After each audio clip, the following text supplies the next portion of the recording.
कैसे मुल्क है हम, कैसे इंसान है हम, कौन है हम दीन मोहम्मद पे चलने वाले हैं।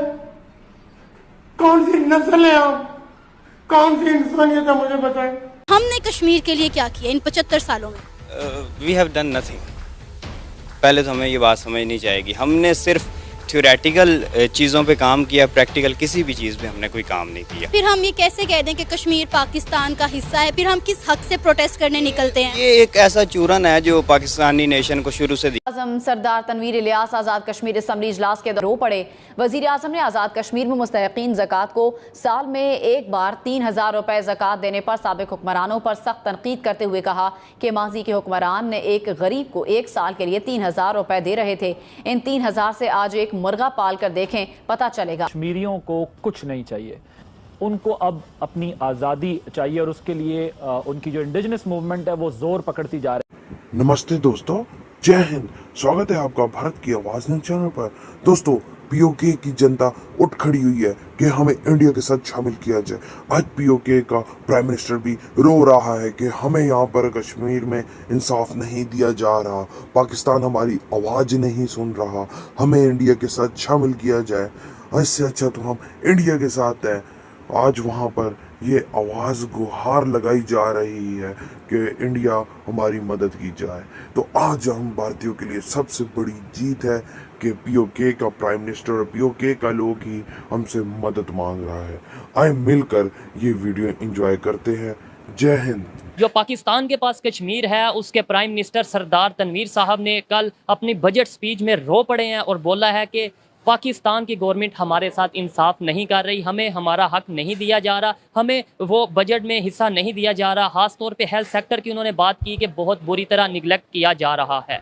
उन्होंने साथ ये भी कहा कि हम अगर चुप हैं, हम अगर खामोश हैं, तो इसका ये मतलब नहीं कि हमें कुछ पता नहीं। आज़म सरदार तनवीर इलियास आज़ाद कश्मीर असम्बली इजलास के हुए रो पड़े। वज़ीर आज़म ने आज़ाद कश्मीर में मुस्तहिक़ीन ज़कात को साल में एक बार 3000 रुपए ज़कात देने पर साबिक़ हुक्मरानों पर सख्त तनकीद करते हुए कहा कि माजी के हुक्मरान ने एक गरीब को एक साल के लिए 3000 रुपए दे रहे थे। इन 3000 से आज एक मुर्गा पाल कर देखें, पता चलेगा। सरदार तनवीर इलियास ने मुस्तहिक़ीन के लिए ज़कात 3000 रुपए माहाना का ऐलान कर दिया।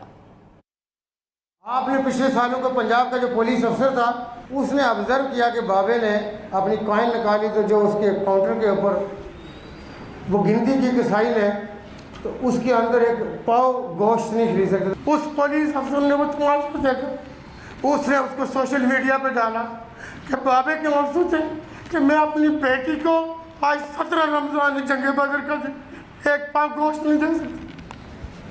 कैसे मुल्क है हम, कैसे इंसान है हम। अब मुझे ये बताएं कि साल के 3000 रुपये ये दे रहे, इस पे किसी की तवज्जो नहीं जाती।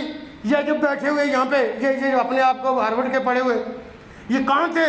ये इतने साल हुकूमतें करते रहे, इन्होंने इंसानियत इनको याद नहीं आई। हम अगर बोलते नहीं है तो इसका क्या मतलब है कि हमें कुछ नहीं पता।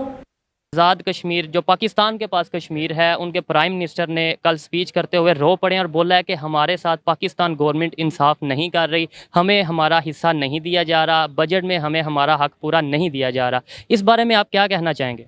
जी, मैं रात 9 बजे वाली हेडलाइन सुन रहा था, उसमें ये चीज़ बता रहे थे कि हमारा बजट पूरा नहीं मिल रहा, हमारा खासतौर पर उन्होंने हेल्थ सेक्टर, हाँ, हमारे हेल्थ का हमें बजट नहीं दिया जा रहा सही तरीके से।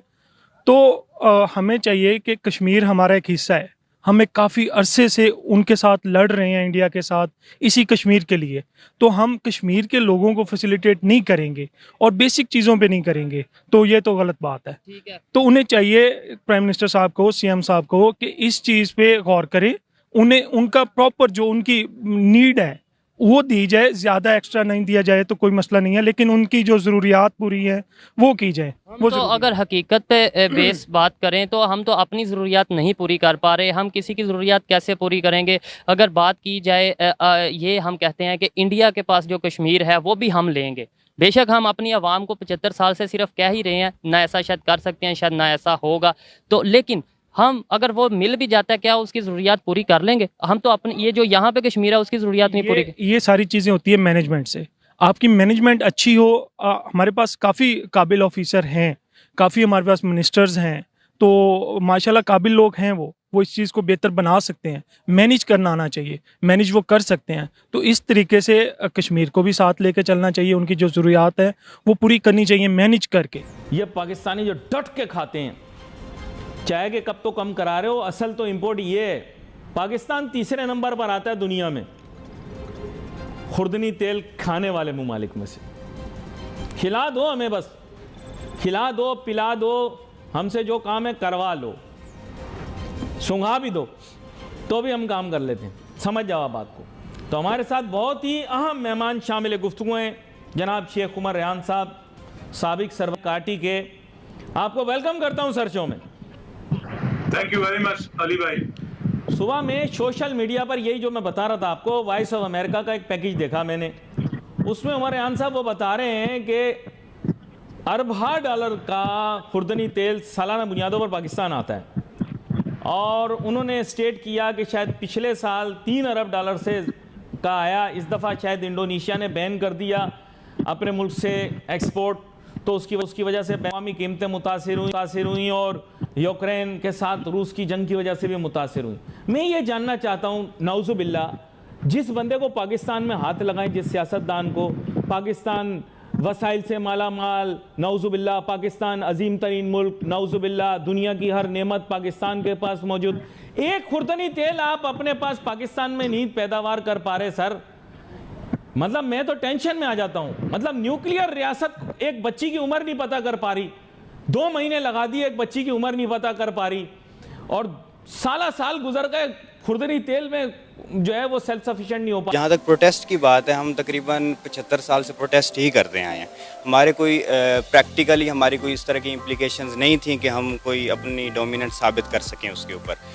बाकी डोमिनेंस साबित करने के लिए जो प्री रेक्विजिट्स हैं वो सबसे पहले आपकी मुआशियात आती हैं, आपकी इकोनॉमिक जो स्टेबिलिटी है वो बड़ी आपकी मैटर करती है। जब तक आप इकोनॉमिकली स्टेबल नहीं हो तब तक आप कुछ भी नहीं कर सकते। अब मिसाल के तौर पे, अब ये जो G20 का आपने नाम लिया, ये G20 ऑब्वियसली ये यूनाइटेड नेशन के भी मेंबर होंगे।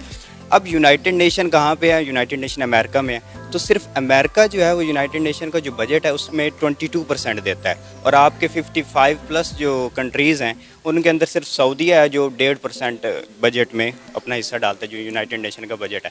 तो आप खुद अंदाज़ा लगा लें कि उन्होंने, या आपकी जो जितनी इंटरनेशनल कम्युनिटी है, उन्होंने कितना आपकी सपोर्ट करनी है और कितना वो आपको हेल्प आउट करेंगे कि आप कश्मीर पे अपनी डोमिनेंस साबित करें। चलें, ये सारी बातें मैं आपकी मान लेती हूँ। आप ये बताएं कि हमने पिछले 75 सालों में कश्मीर के लिए क्या किया, सिवाय हमने नक्शे बनाने के, बातें करने के। 5 फरवरी को हम प्रोटेस्ट कर लेते हैं एक दिन, तो हमने कश्मीर के लिए क्या किया इन 75 सालों में?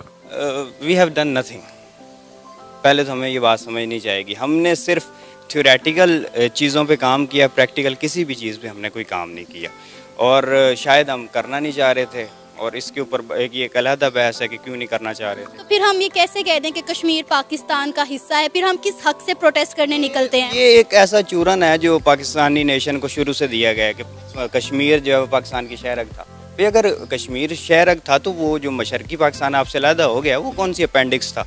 आपने तो उन्हें भी अलहदा कर दिया है, तो वो आपकी अपनी गलतियाँ हैं, क्योंकि जिसकी वजह से बांग्लादेश अलहदा हुआ है। तो यही हम गलतियाँ दोबारा रिपीट कर